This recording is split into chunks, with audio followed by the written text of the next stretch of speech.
Bismillahirrahmanirrahim. Assalamualaikum warahmatullahi wabarakatuh.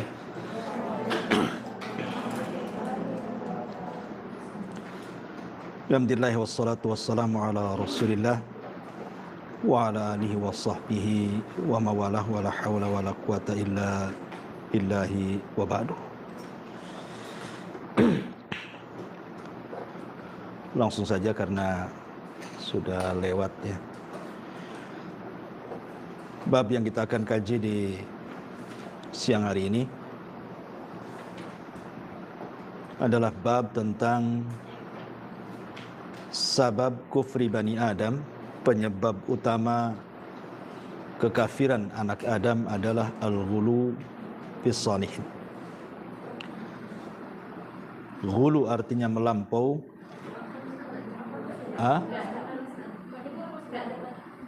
Gimana? Masa? Jadi harus gimana? Teriak saya. Iya, ya udah kita kencengi sedikit. Jadi pembahasan di siang hari ini kita akan masuk pada bab penyebab utama kekafiran Bani Adam adalah al-ghulu, terlalu ekstrim ataupun berlebihan dalam mencintai orang-orang soleh.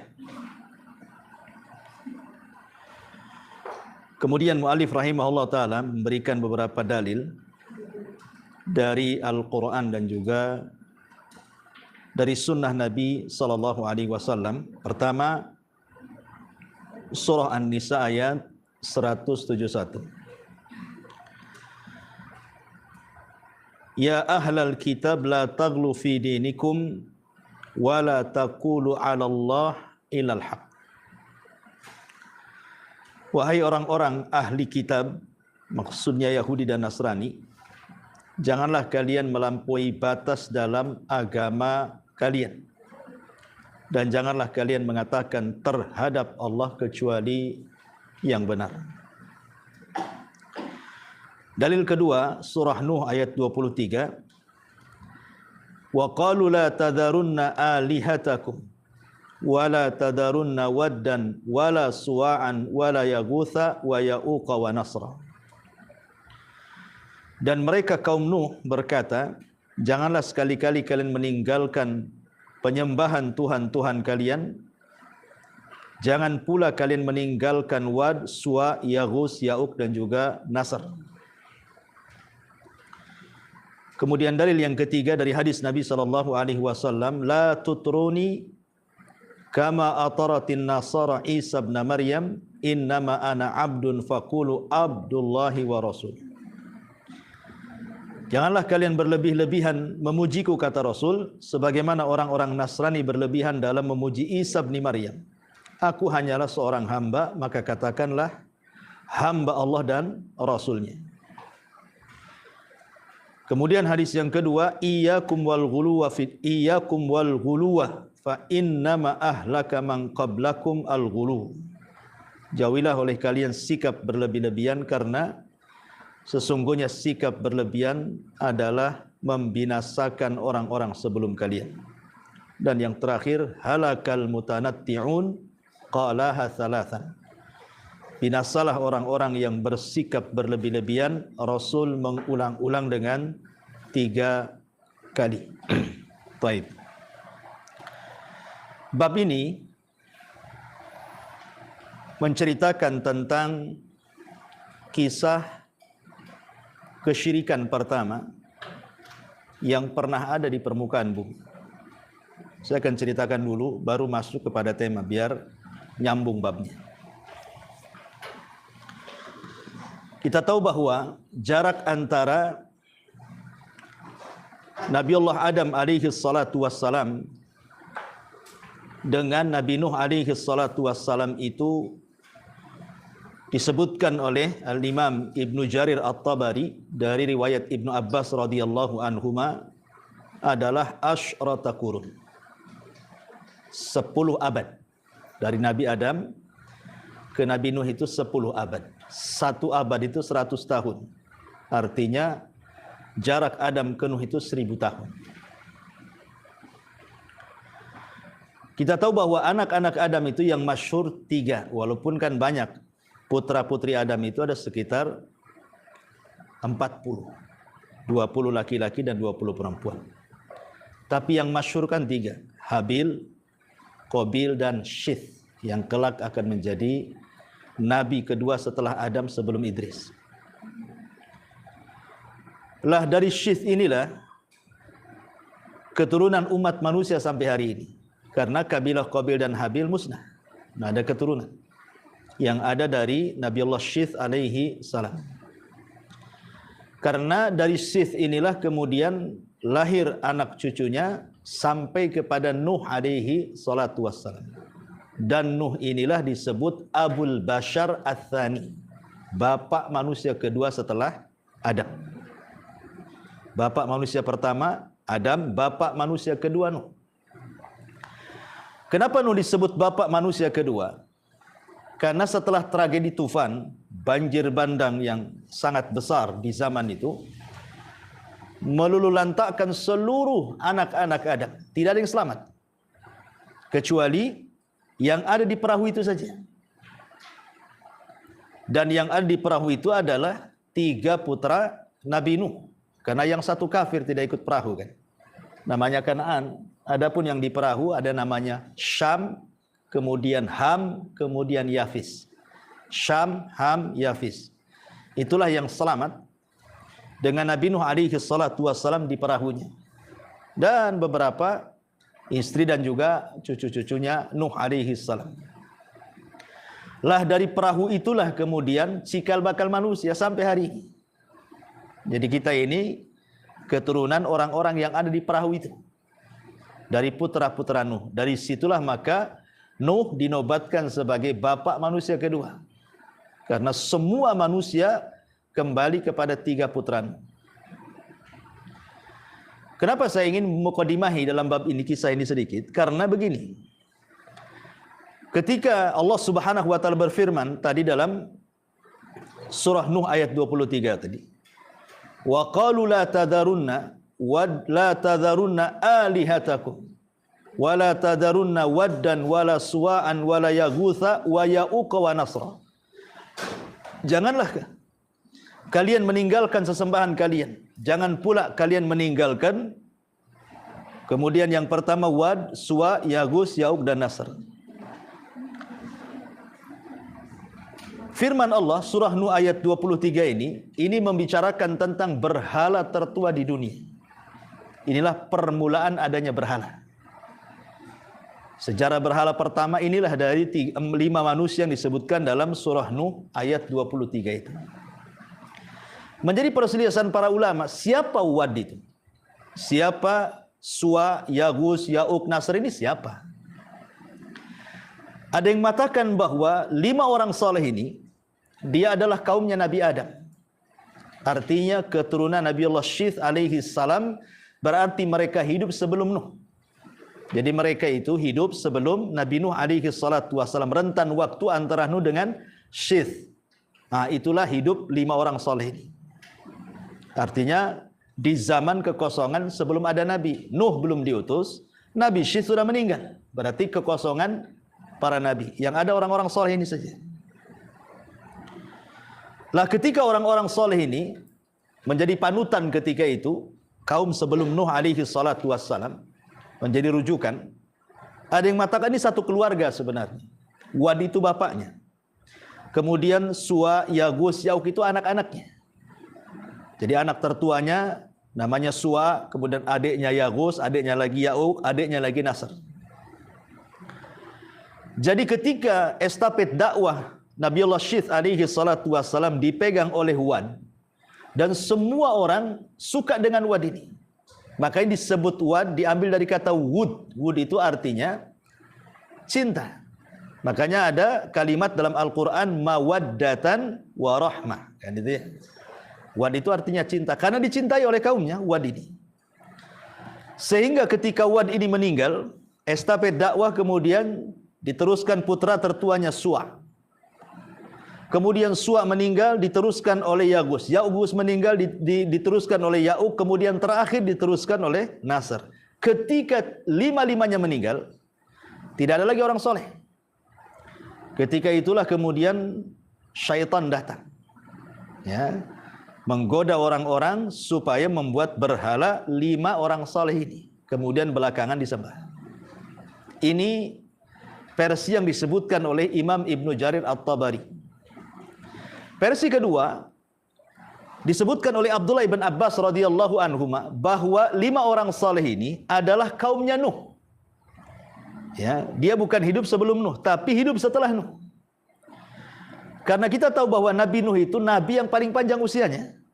Nuh itu paling panjang usianya. Menjadi polemik para ulama berapa usia Nuh itu. Maksudnya ulama sejarah, ada yang mengatakan 1400, ada yang mengatakan 1500, ada yang mengatakan 1782. Jadi Nabi yang paling panjang usianya itu Nabi Nuh. Nabi Adam saja nggak seperti itu. Nabi Adam kan cuma 1000 tahun. Kemudian dikurangi 6 tahun diberikan kepada Nabi Daud. Jadi usia Adam itu di usia 940 tahun dia meninggal. Ya. Tapi Nuh ini usianya panjang. Sehingga panjangnya usia itu memungkinkan bertemu dengan beberapa generasi. Ya, kalau usia panjang kan berjumpa dengan banyak generasi itu.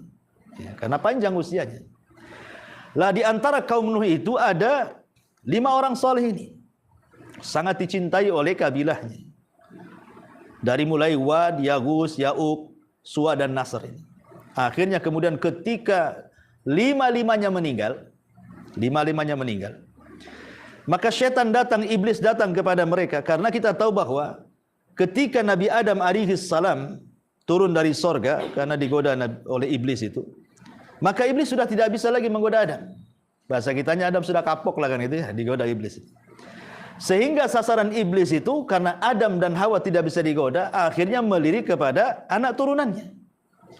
Lah rentan waktu antara Adam sampai ke Nuh itu belum ada kesyirikan.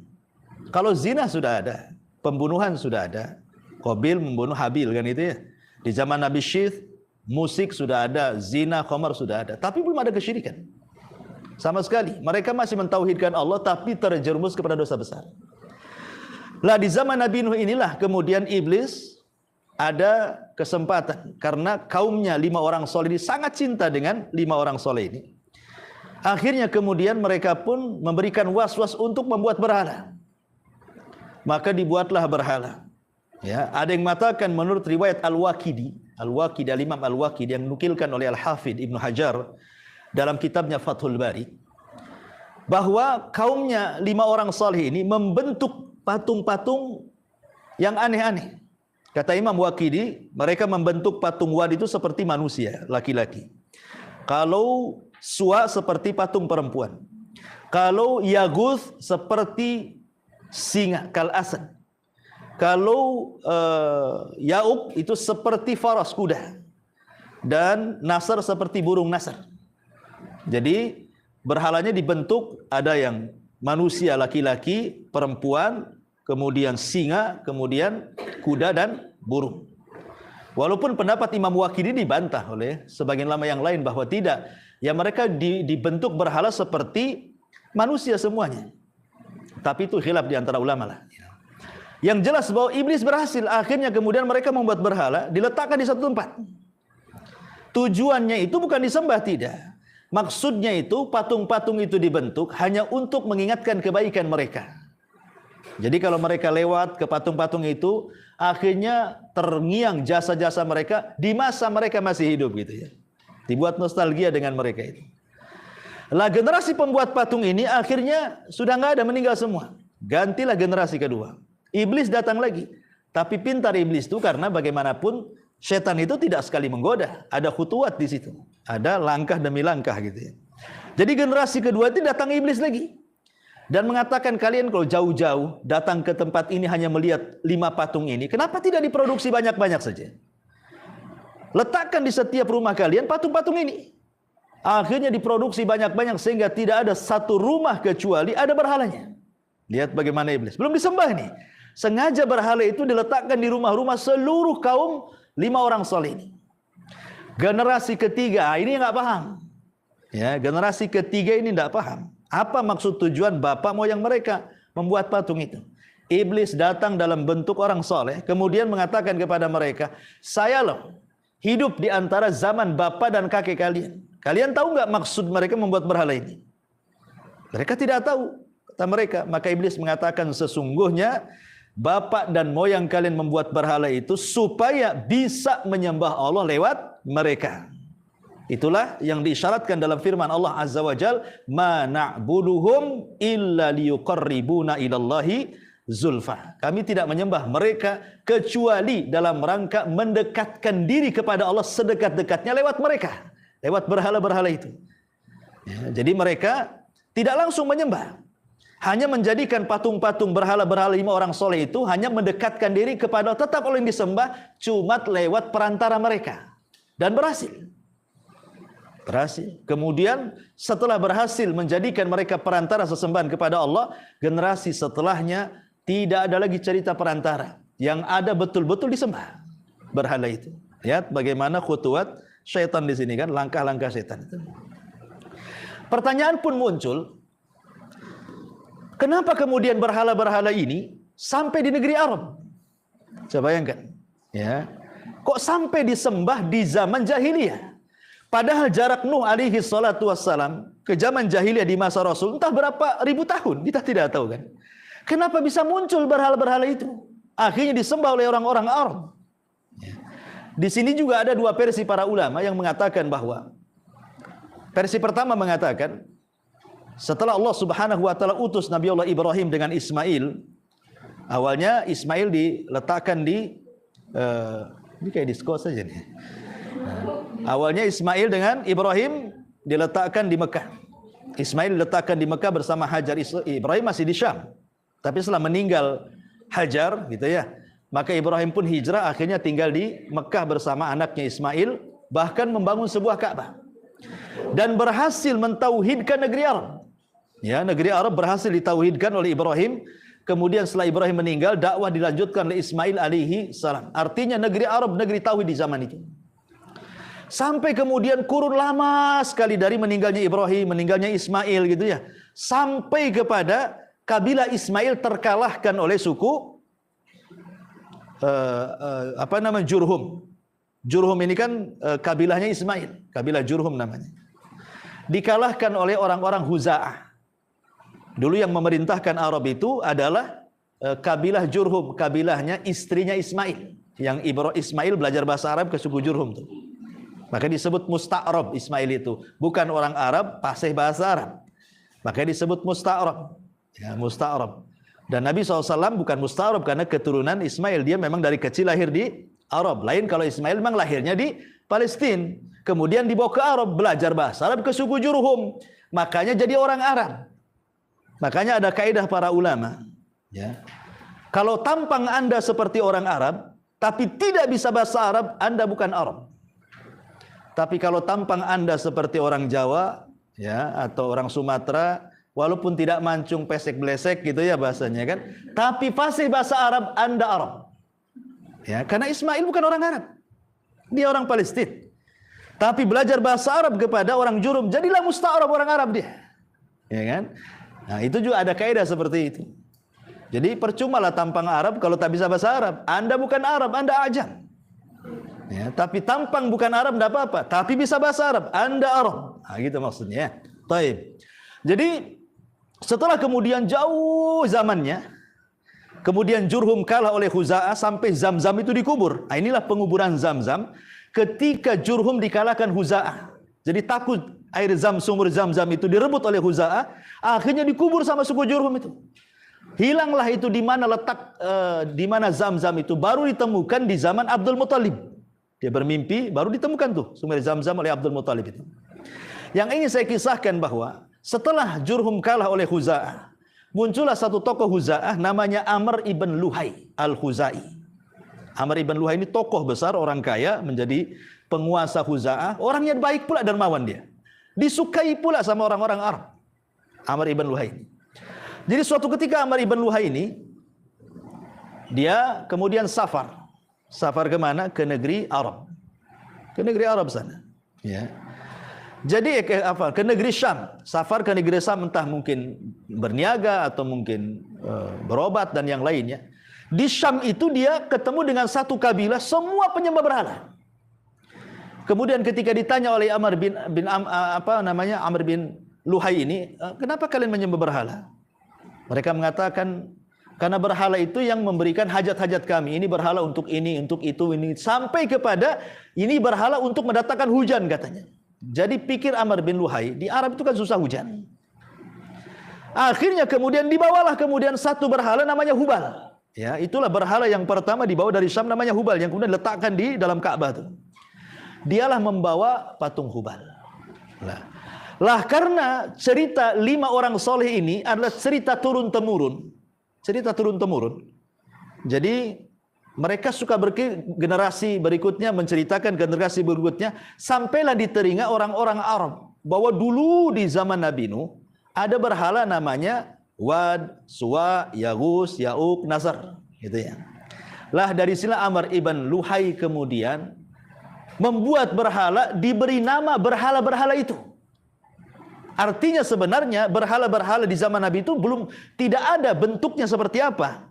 Cuman penamaannya diletakkan di berhala-berhala yang dibuat oleh orang-orang Arab. Akhirnya kemudian dikenallah 5 berhala di Arab itu. Selain daripada Lata, Uzza, Manat, Hubal, Saif, Na'ilah dan yang lainnya, lah ada juga 5 berhala ini. Ini satu versi. Jadi sebenarnya berhala tidak pernah ditemukan, tetapi nama-namanya dilengketkan di berhala-berhala yang dibuat oleh mereka. Ini satu versi. Versi yang lain, bahwa ketika banjir bandang yang menimpa kaumnya Nabi Nuh itu, ya, itu sampai menghempaskan berhala. Jadi berhala-berhala yang bertengger di zaman Nabi Nuh itu kan setelah itu terjadi banjir besar. Lah banjir inilah yang kemudian menghempas 5 berhala itu sampai akhirnya terdampar di Jeddah. Ya, Jeddah ma'ruf, sekarang jadi bandara Saudi kan Jeddah sana. Ya. Jadi terdampar di Jeddah, kemudian terkubur. Disitulah syaitan datang, kemudian memberikan mimpi-mimpi kepada orang-orang musyrik Arab bahwa ada berhala-berhala terpendam di Jeddah.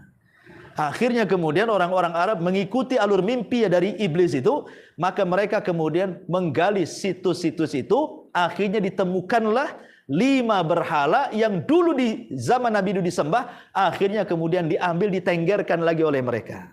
Nah, ini ada 2 versi tentang kenapa kemudian 5 orang soleh ini, padahal sudah ribuan tahun dari Nuh sampai kepada Rasul, kok bisa ada lagi di Arab gitu ya. Nah, ditambah-tambah kemudian Amr ibn Luhai memang yang merubah agama Ibrahim. Makanya Nabi bersabda kepada Amr ibn Luhai itu, "Inni ra'aitu Amr ibn Luhai finnari yajurru am'aahu fa innahu awal man sawwada sawadan wa awal man ghayyara dina Ibrahim." Kata Nabi SAW, aku melihat Amr ibn Luhai di neraka terburai ususnya, kata Rasul. Karena dia orang yang pertama kali meletakkan sesembahan berhala dan yang pertama kali merubah agama Ibrahim. Namanya Amr ibnu Luhai al-Khuzai. Nah, itulah yang pertama kali merubah agama Ibrahim menjadi agama berhala, yang kemudian satu Arab menjadi penyembah berhala semuanya. Gara-gara Amr ibn Luhai ini. Sampai diutusnya Nabi SAW. Baru kemudian ja'al haq wa zahaqal batil innal batila kana zahuqa. Akhirnya hilang semua berhala di zaman Nabi. Ya. Ini diantara sejarah tentang berhala pertama di dunia dan pertama kesyirikan yang terjadi di zaman Nabi Nuh alaihi salatu wassalam. Makanya kenapa Nuh itu dinobatkan sebagai rasul pertama. Adam nabi, Syith nabi, Idris nabi, tapi Nuh itu rasul. Kenapa?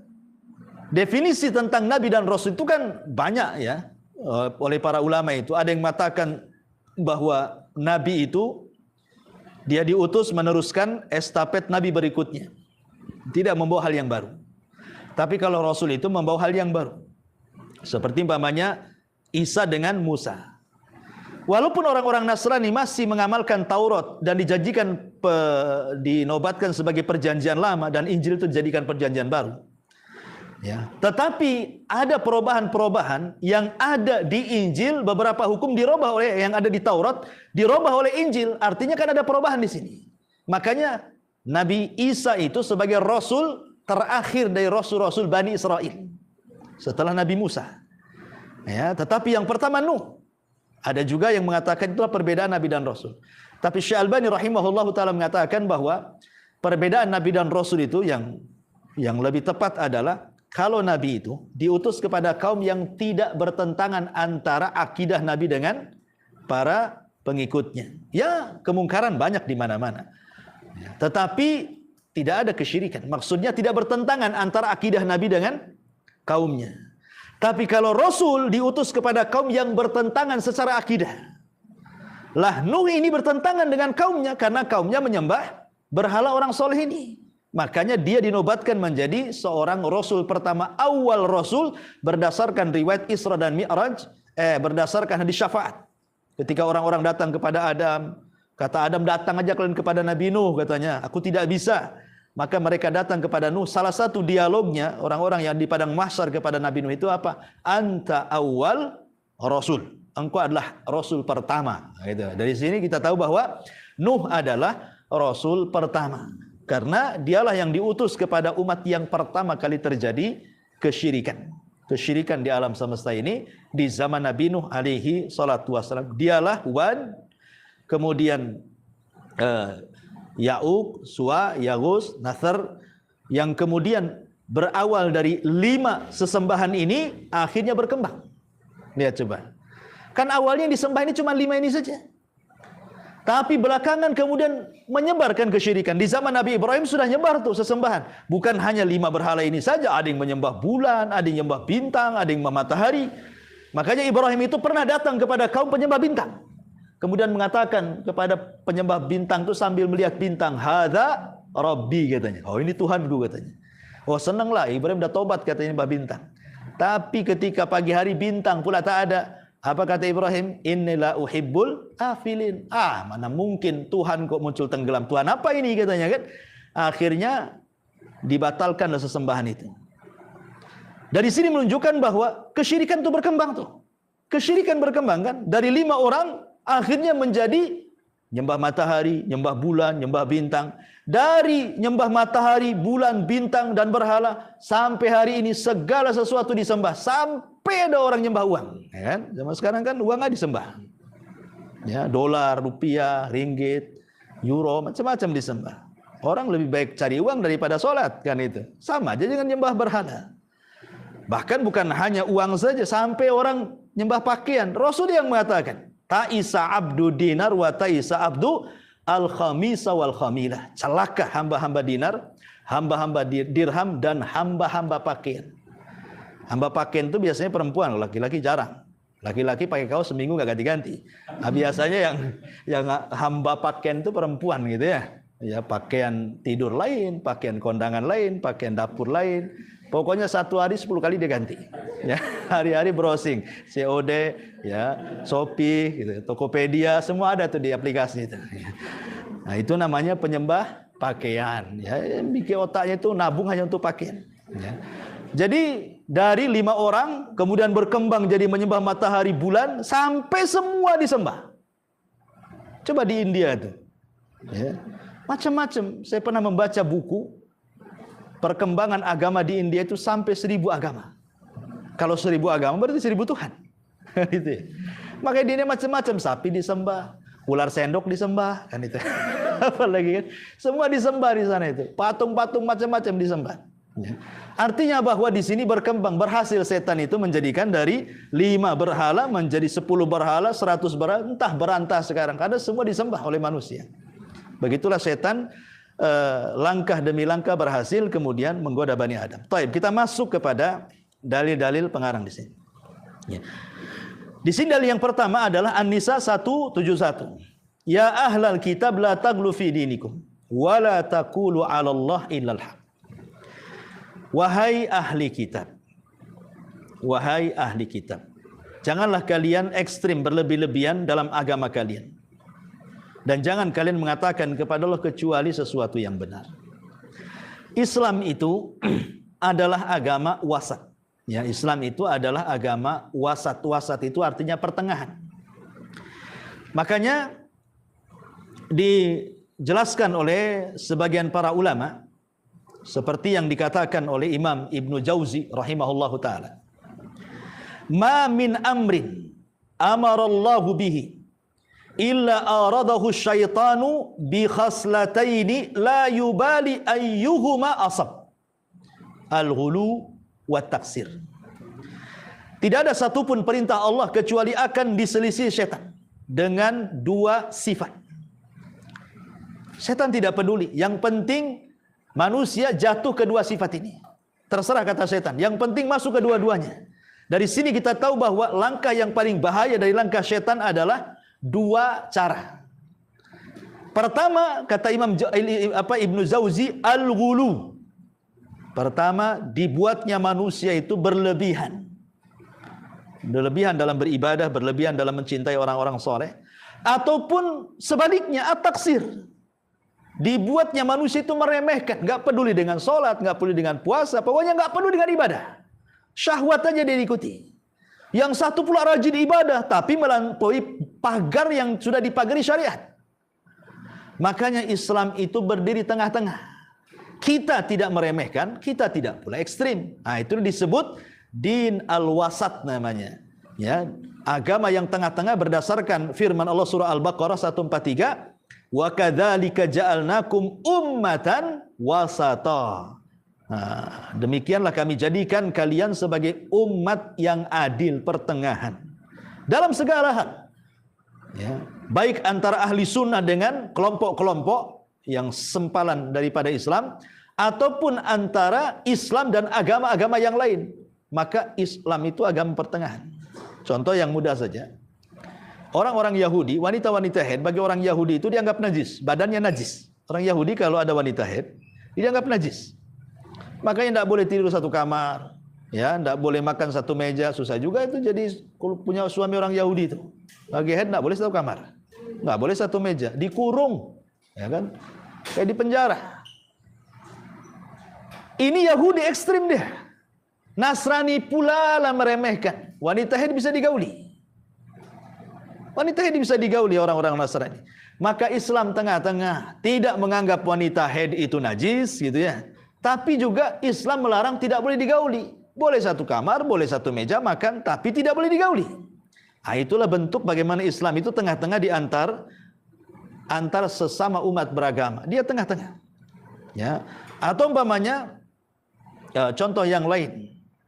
Seperti orang dulu, orang-orang Bani Israel, mereka kan ekstrim dalam beragama. Seperti kalau punya pakaian terkena najis kencing, ya kan, maka nggak bisa dipakai lagi, nggak bisa digunakan untuk ibadah, langsung dibuang. Maka sebanyak apapun pakaian nggak akan banyak itu. Apalagi orang yang punya penyakit beser, dikit-dikit kencing, habislah itu kan. Nggak punya pakai, lama-lama telanjang pula dia kan. Jadi lah orang Nasrani nggak peduli dengan najis. Orang Nasrani itu, ya. Tetapi Islam tetap masih peduli bahwa itu najis kan itu. Tapi bukan berarti setiap pakaian yang kena najis dibuang. Cukup dicuci 3 kali bisa dipakai lagi. Nah, itulah tengah-tengah. Ini banyak contohnya. Ataupun antara ahli sunnah dan semua sempalan-sempalan kelompok dalam Islam. Seperti umpamanya antara ahli sunnah dengan khawarij dan ahli sunnah dengan murjiah contohnya. Khawarij ketika menghukumi para pelaku besar kafir, gak peduli. Pokoknya ada yang melakukan dosa besar kafir di dunia, di akhirat masuk neraka kekal, gak akan keluar lagi. Itu Khawarij ekstrim dia. Murjiah pula terbalik. Kalau ada yang melakukan dosa besar, tidak apa-apa, tidak mempengaruhi iman katanya. Nggak akan berubah iman itu kata mereka. Ya, walaupun berbuat dosa, jadi maksiat itu bagi mereka tidak ada masalah katanya. Nah, ini kan melampau kan? Satunya ekstrim, satunya pula meremehkan. Maka ahli sunnah tegak di antara tengah-tengah. Kita tidak mengkafirkan pelaku dosa besar. Kita katakan tahta masyiatillah. Dia mukmin tapi naqisul iman, imannya kurang. Dan di akhirat tergantung kehendak Allah. Ya. Dan kita juga tidak mungkin meremehkan maksiat. Tetap maksiat itu mengurangi iman. Makanya definisi ahli sunnah dalam iman itu yazidu wa yanqus, bertambah, berkurang. Berkurang karena maksiat, bertambah karena ketaatan. Nah, gitu ya. Jadi ahli sunnah tengah-tengah, itulah din wasat. Lah di sini Allah Subhanahu wa taala ingin mengajarkan kepada kita bahwa kita tidak boleh bersikap ekstrim. Ekstrim kanan ataupun ekstrim kiri, yang satunya hulu, yang satunya taksir, meremehkan. Seperti contohnya di sini Yahudi dan Nasrani. Keyakinan Yahudi terhadap Isa bin Maryam anak zina. Ya, telak. Orang Yahudi mengatakan Isa anak zina, ibunya pezina. Taurat dusta. Injil dusta. Nggak ngakui orang Yahudi Injil itu. Makanya di sinagog itu, di tempat-tempat ibadah Yahudi tidak ada Injil. Ya. Tetapi di gereja ada Injil sama Taurat. Dua-duanya dipakai itu kalau di gereja. Kalau Yahudi tidak mungkin pakai Injil. Mereka pakai Taurat saja. Karena tidak mengakui Isa. Bagaimana zina jadi nabi? Ibunya pelacur kok jadi nabi? Maka mereka mengingkari. Itu satu sisi. Nasrani pula terlampau hulu kepada Isa. Isa itu anak Tuhan. Oh, Isa itu satu di antara tiga Tuhan. Isa itu Tuhan katanya. Bahkan Allah itu bersarang di badan Isa. Seperti kalau antum buat air, kasih kopi, kasih gula, dikuduk-kuduk. Itulah Isa katanya. Jadi Tuhan masuk ke tubuhnya kayak kopi dengan gula diadu-adu. Jadi Isa itu jelmaan daripada Tuhan. Nah, ini kan ngeri. Ya. Jadi satunya ekstrim, kiri, satunya pula ke kanan. Lah Islam tengah-tengah. Kita tidak mengatakan Isa anak zina, ibunya bukan pezina. Kita katakan Isa nabi, Isa rasul, ibunya wanita suci. Injil juga sebagai kitab mereka. Tapi juga kita tidak menuhankan Isa. Isa itu nabi dan rasul, bukan Tuhan. Ya. Makanya Al-Quran menyebutnya Ibnu Maryam. Dia anaknya Maryam, bukan anak Tuhan. Ya. Nah dari sini maka kita tahu bahwa Allah melarang, ya ahlal kitab la taghlu fi dinikum. Ahli kitab jangan ekstrim kalian. Kenapa demikian? Karena orang Yahudi ekstrim ketika menyembah Allah dengan mengatakan Uzair anak Allah, kan itu kan ekstrimnya Yahudi. Ya. Ekstrimnya Nasrani mengatakan Isa anak Allah, sama-sama coba. Apa bedanya? Yahudi menuhankan Uzair, Nasrani menuhankan Isa, kan? Gak ada bedanya. Makanya Allah mengatakan ya ahlal kitab la taghlu fi dinikum. Ahli kitab jangan kalian melampau dalam agama kalian. Ada seorang sahabat di zaman Rasul bermimpi. Dalam mimpinya dia berjumpa dengan orang Yahudi. Kemudian sahabat ini mengatakan kepada orang-orang Yahudi dalam mimpi, ya, seandainya kalian itu umat yang sangat dimuliakan Allah. Seandainya kalian tidak mengatakan Uzair itu anak Allah. Kemudian sahabat ini berjumpa dengan orang Nasrani dalam mimpinya. Kemudian mengatakan Allah sebenarnya memilih kalian. Seandainya kalian tidak mengatakan Isa itu anak Allah. Tiba-tiba Yahudi Nasrani mengatakan kepada sahabat ini, sesungguhnya Allah itu memilih kalian wahai umat Islam. Umat yang sangat mulia. Seandainya kalian tidak mengucapkan Masya Allah wa sya'a Muhammad, atas kehendak Allah dan kehendak Muhammad. Berarti Muhammad disejajarkan dengan Allah gitu, dengan menggunakan waw dan. Sahabat ini terbang.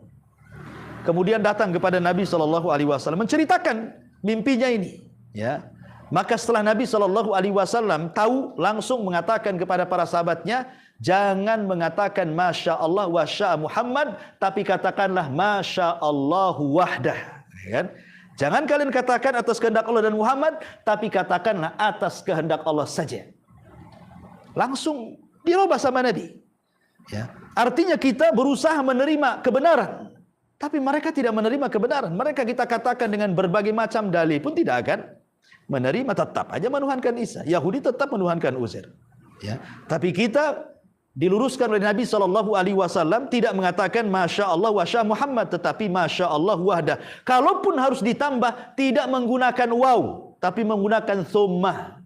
Masya Allah thumma syi'ta, gitu ya. Atas kehendak Allah kemudian kamu, bukan dan kamu, karena dan ini cenderung mensejajarkan. Tapi kalau kemudian kan tidak mensejajarkan. Ya, Allah dulu tetap di atas baru makhluknya. Taib. Ya ahlal kitab la taghlu fi dinikum wa la taqulu 'ala Allahi illal haq. Kemudian dalil yang kedua dalam Sahih Bukhari yang diriwayatkan Ibnu Abbas radhiyallahu anhuma, Allah berfirman tentang firman Allah surah Nuh ayat 23, wa qalu la tadarunna alihatakum. Dan mereka berkata, jangan kalian tinggalkan sesembahan kalian. Wala tadarunna waddan, dan pula jangan tinggalkan wad, wala suwa dan juga suwa, wala yagus dan juga yagus, wala yauk dan juga jangan kau tinggalkan nasr. Kata Abdullah bin Abbas radhiyallahu anhuma, ini adalah nama-nama orang soleh dari kaumnya Nuh. Itu kata pendapat Ibnu Abbas. Tapi pendapat Ibnu Jarir at-Tabari tadi saya katakan, beliau menukilkan bahwa tiga orang ini bukan kaum Nuh, tetapi hidup sebelum Nuh. Ya. Wallahu alam, di perselisihan ulama kan kita tidak bisa menjazamkan waktunya kan, karena Al-Qur'an kalau seandainya menganggap penting ya sejarah-sejarah seperti ini tentu akan dicantumkan. Tapi Quran tidak mencantumkan. Kenapa? Karena Quran itu bukan kitab sejarah. Ya ingat ya, Quran itu bukan kitab sejarah. Makanya ketika memberikan sejarah-sejarah para nabi saja kadang tidak sempurna. Tidak dijelaskan nabi ini lahir di mana, tahun berapa gitu ya. Enggak, terkadang hanya begitu saja. Karena Quran bukan kitab sejarah, Quran itu kitab petunjuk. Dia mengambil cuplikan-cuplikan itu hanya untuk diambil ibrah dan pelajarannya. Ya. Kalau memang Quran kitab sejarah tentu akan detail dan rinci gitu ya. Kalau memang dianggap penting, tentu Al-Quran akan menjelaskan mulai dari tahunnya, tanggalnya, bulannya, nama tempatnya, macam-macamnya. Tapi kan tidak. Ya, sekali lagi karena Quran bukan kitab sejarah. Quran itu kitab petunjuk. Ya, sejarah dicuplik-cuplik itu karena di situ ada pelajaran berharga. Inti daripada sejarah Nuh ini maka dicatat gitu ya. Inti daripada sejarah Nabi Syuaib ini. Nah, jadi diambil inti-intinya saja sama Quran itu. Supaya diambil ibrah dan pelajaran. Makanya terkadang beberapa kisah itu di Quran tidak banyak seperti kisah Ayub. Ya, justru banyak dijelaskan dalam hadis Nabi. Ya, karena Nabi itu menjelaskan tentang yang sesuatu yang global dalam Quran. Namanya hadis mentafsirkan Quran. La tadarunna alihatakum wa la tadarunna waddan wa la suwa'an wa la yaghutha wa ya'uqa wa nasra. Di sini sejarah yang sudah saya kutip tadi di awal ya, menunjukkan bahwa kesesuaian antara surah Nuh dengan 23 dengan bab yang sedang kita kaji di sini. Ini kan babnya adalah penyebab utama kekafiran anak Adam adalah hulu, terlampau mencintai orang soleh. Sehingga akhirnya mengantarkan mereka menyembah berhala-berhala orang-orang soleh tersebut. Nah, ini dalilnya surah Nuh ayat 23 ini. Ya, karena di zaman itu tadi saya sudah katakan, ketika kemudian setan datang setelah meninggalnya 5 orang soleh ini, kan setan mulai memberikan was-was itu. Kenapa kalian tidak membuat berhala supaya bisa dikenang? Ya, supaya bisa dikenang, supaya kalau seandainya kalian melihat patung Wad yang sedang bersedekah, terangsang untuk sedekah. Melihat patung Wad yang sedang sholat, terangsang untuk sholat. Melihat patung Wad yang sedang berzikir, kalian juga ikut berzikir. Kan pada awalnya hanya merangsang ibadah saja sebenarnya kan. Belum ada kesyirikan yang disembah. Ya, hanya membayangkan perjuangan mereka dengan melihat patungnya, teringatlah dulu dia begini-begini. Akhirnya terangsang umatnya ingin melakukan hal yang sama dengan mereka. Tapi namanya setan cerdas. Nah, akhirnya kemudian generasi berikutnya lain pula was-was setan itu. Dan mengatakan bahwa ini loh dijadikan berhala-berhala ini sebenarnya untuk dijadikan wasilah menyembah Allah lewat mereka. Nah, mulailah ada istilah-istilah orang sekarang gitu ya.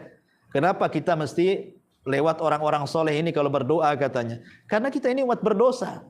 Kita ini tidak mungkin dekat dengan Allah. Yang dekat dengan Allah itu orang-orang soleh. Nah, makanya kita titipkan doa-doa kita dengan orang soleh supaya orang soleh ini menyampaikan kepada Allah. Makanya Allah bantah orang-orang yang kalian sembah selain daripada Allah itu, mereka juga yabtaghuna ilallah alwasilah, mencari juga wasilah-wasilah untuk dekat dengan Allah. Mereka aja sibuk di kuburan itu. Kita pula sibukkan dengan mereka. Kalau seandainya orang-orang saya di kuburan itu sudah mendapatkan nikmat kubur, tidak mungkin ingat dengan kita. Dia sudah mendapatkan nikmat.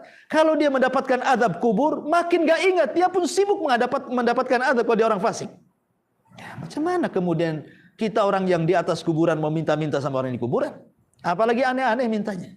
Ingat dulu zaman judi-judi zaman baheula itu apa namanya? SDSB itu apa itu namanya? Togel, ya kan? Banyak itu orang datang ke kuburan minta nomor buntut itu. Coba, iktikaf dia di kuburan orang soleh. Ya, tidur. Besoknya ada ilham, nomor buntutnya sekian katanya. Dipasang sama dia. Sudah syirik, judi lagi, apa enggak murokab tuh dosanya itu kan? Naudzubillah. Itu orang dulu tuh maksiat saja ke kuburan. Judi jelas maksiat ke kuburan. Enggak Ustaz, nanti kalau dapat saya bangun masjid katanya. Nah, apa pula enggak bisa, innallaha thayyibun la yaqbalu illa thayyiban. Allah itu baik, tidak menerima yang baik-baik kecuali yang baik-baik. Thayyib. Kemudian di sini Allah mengatakan, la tutruni kama ataratin nasara Isa ibn Maryam. Janganlah kalian berlebih-lebihan memujaku seperti orang-orang Nasrani. Sebut Nasrani, Nasara itu diambil dari kalimat Nasirah. Ada yang mengatakan Nasirah itu perkampungan di Bethlehem sana, Palestina, tempat lahirnya Isa. Ya, namanya kampungnya Kampung Nasirah.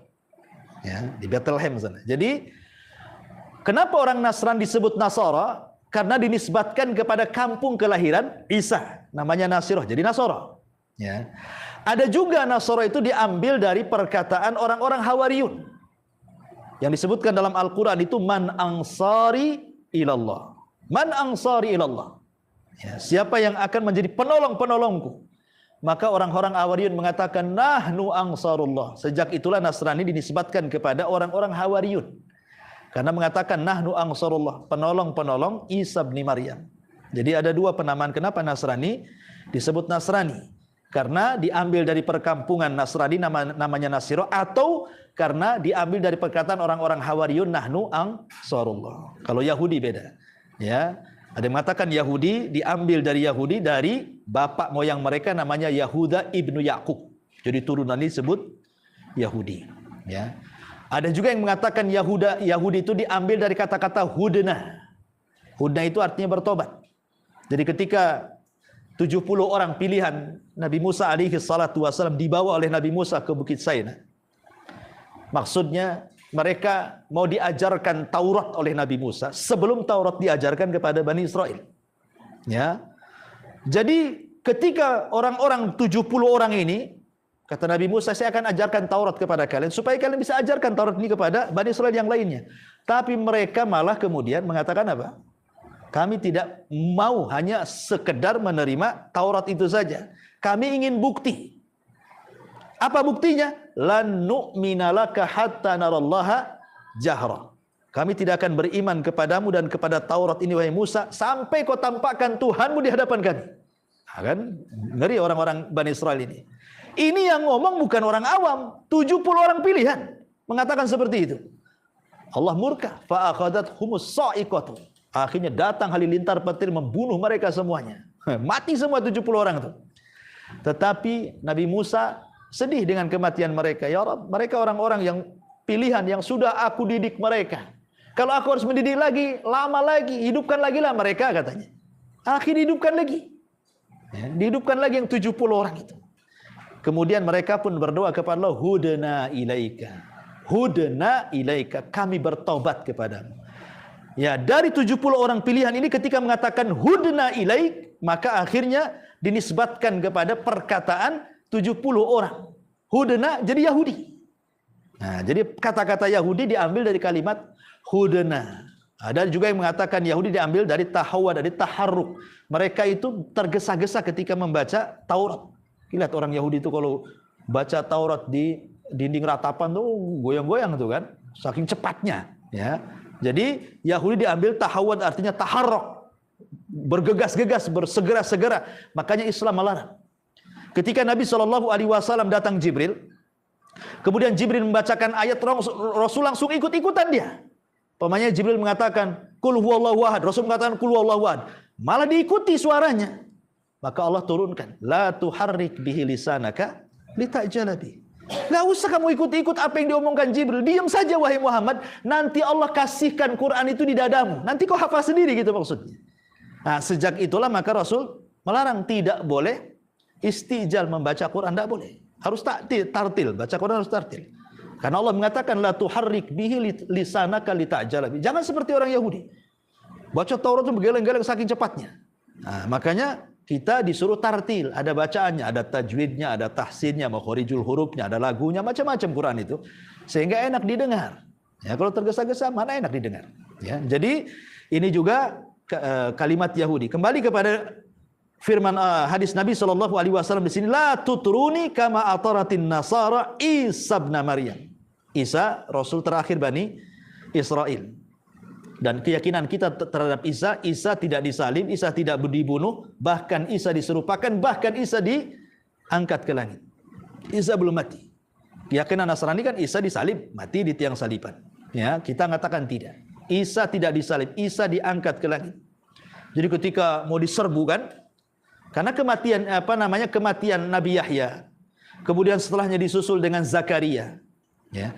Jadi orang-orang Romawi ini Mereka takut kalau seandainya orang-orang miskin yang sudah mulai cinta dengan Isa melakukan pergerakan, memberontak kerajaan, karena jangan mereka berpikir Isa ini juga manusiawi. Kalau kerabatnya terbunuh, apalagi Zakaria yang merawat ibundanya, kemudian Yahya kerabatnya mati, tidak mungkinlah Isa diam saja. Maka kemudian kerajaan Romawi ini takut kalau Isa melakukan pemberontakan, maka sebelum terjadi mau dibunuh akhirnya kan, dikepung tuh.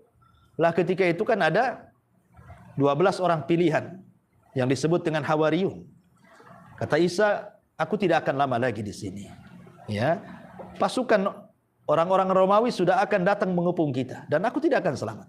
Siapa di antara kalian yang mau kesurupakan, kata Isa. Akhirnya kemudian yang paling asghar disebutkan dalam riwayat, yang paling muda, seperti yang dikatakan oleh Syekh Shalih Fauzan hafizahullah taala. Jadi yang diserupakan itu muridnya Isa. Karena versi yang lain, orang-orang Nasrani, katanya mereka menganggap bahwa yang diserupakan itu adalah pengkhianat, yang mengkhianati Isa. Tidak, kita katakan bahwa yang diserupakan itu bukan pengkhianat, tapi muridnya Isa, langsung dari Hawariyun itu. Itulah yang diserupakan, Isanya diangkat ke langit. Itu yang ditangkap, itu yang dibunuh, itu yang disalib. Makanya ketika orang Yahudi mengatakan qatalnal Masih ibn Maryam, maka Allah bantah, wa ma qataluhu wa ma sallabuhu walakin syubbiha lahu bal rafa'ahu Allahu ila sama. Artinya Isa tidak ditangkap, Isa tidak dibunuh, Isa tidak disalib, bahkan Isa diserupakan, bahkan Isa diangkat ke langit. Al-Quran membantah keyakinan Yahudi. Ya, karena ketika itu kan pemerintahan Yahudi.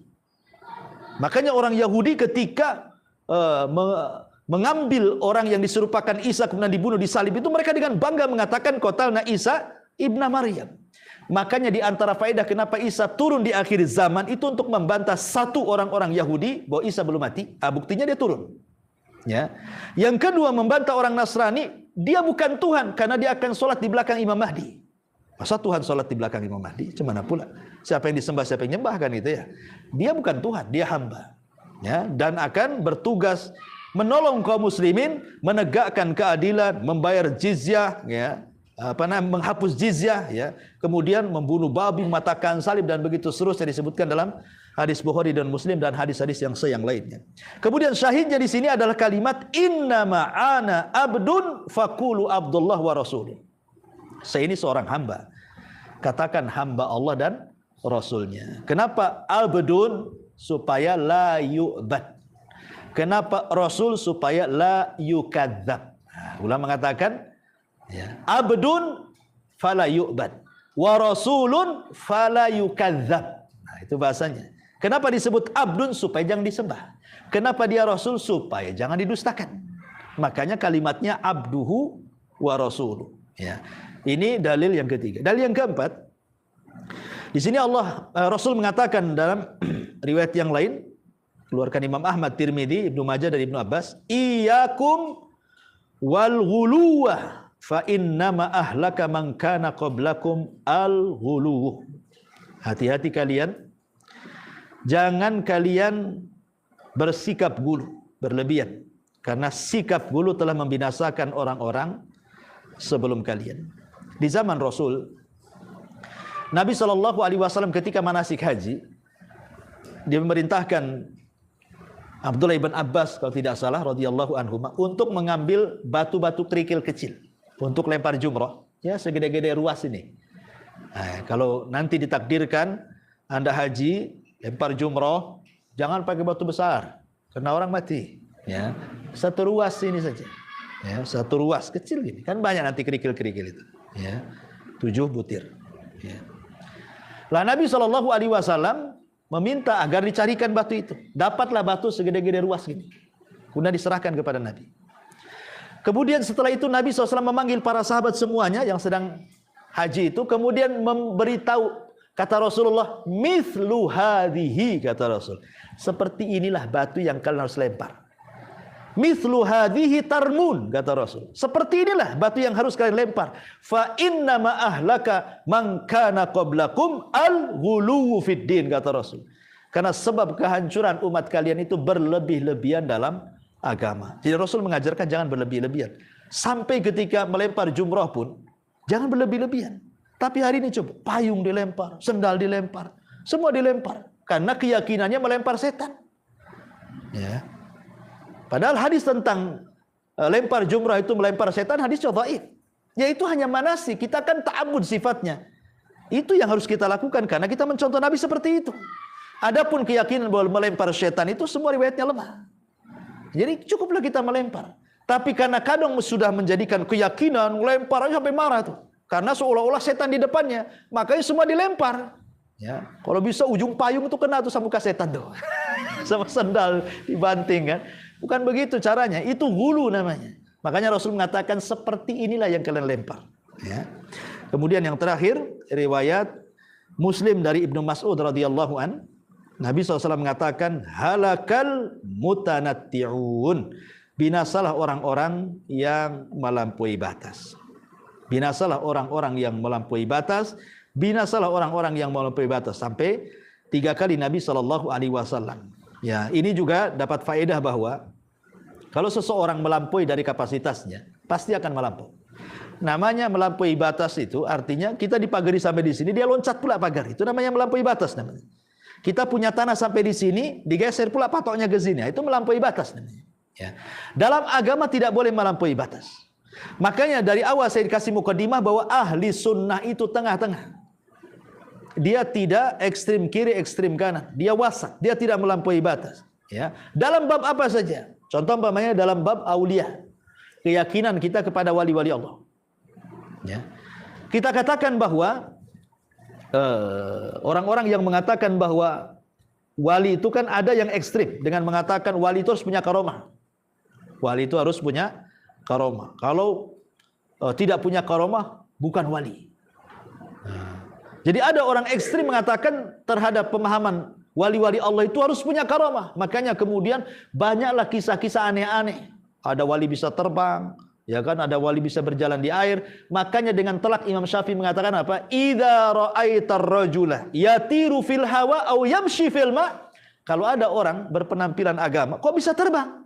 Kok bisa jalan di air, kata Imam Syafi'i? Cocokkan perbuatan mereka dengan Quran dan Sunnah. Kalau cocok, wali Allah. Kalau tak cocok, wali syaitan. Selesai. Ya. Nah, sekarang kita lihat. Ya, di negeri kita kan banyak tuh yang aneh-aneh. Pakai trik-trik sulap kayak kemarin kan. Ya. Ada orang dibacok kebal. Ada orang dikubur gak mati. Rupanya pakai selang oksigennya ke atas. Ya, kan? Penipuan saja. Digolok begini-begini rupanya pisau dapur katanya. Kalau pisau dapur kan mama nggak ada yang tajam kan. Mana ada pisau dapur tajam tuh. Nah, bisa keiris lah jari-jari mama tuh kan. Nah, rupanya pisau goloknya nggak tajam. Ya wajar lah. Nah, coba kita yang ambil tajam pakai silet, ya kita yang iris, jangan dia sendiri kan itu ya. Mungkin sudah berdarah-darah dia.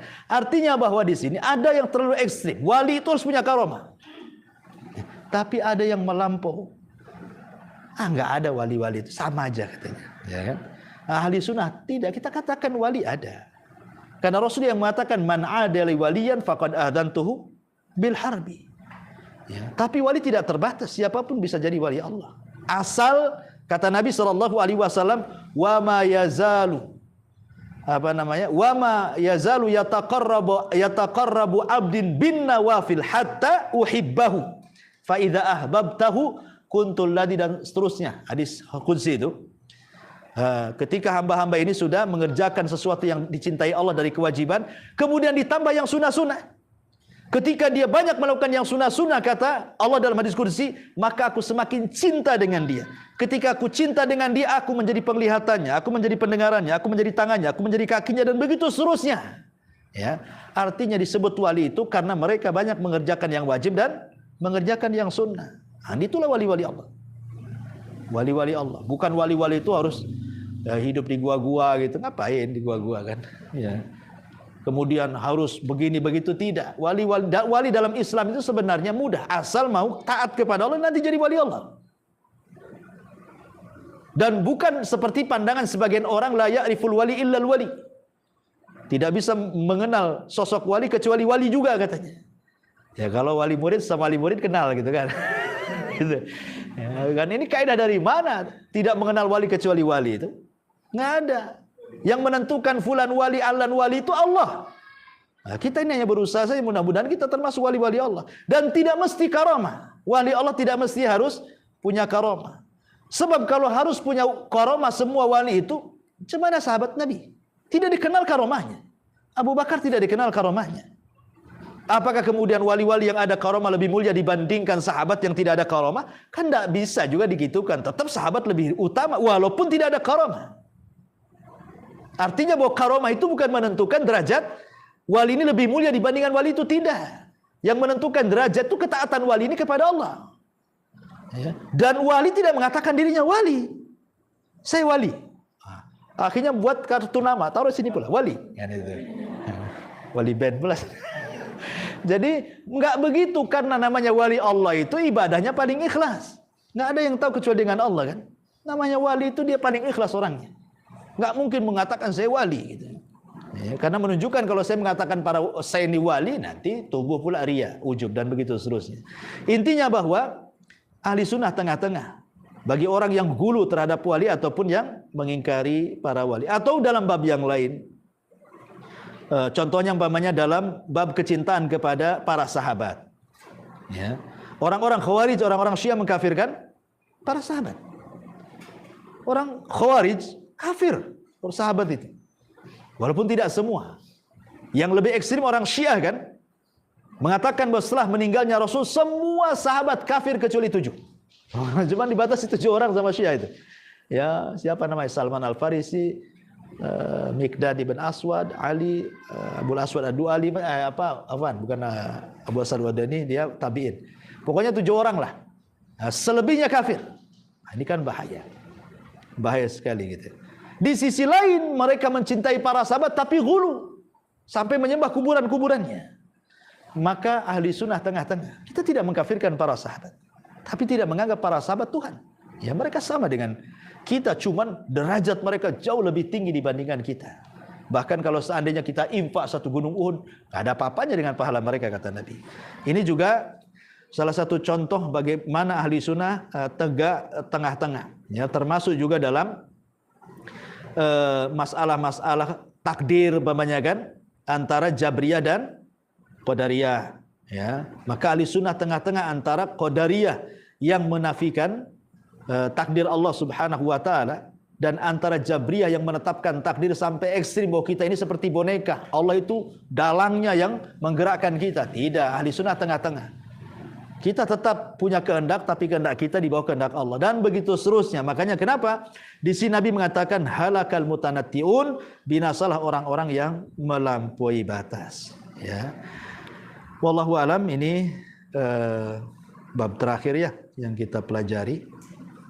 Insyaallah mungkin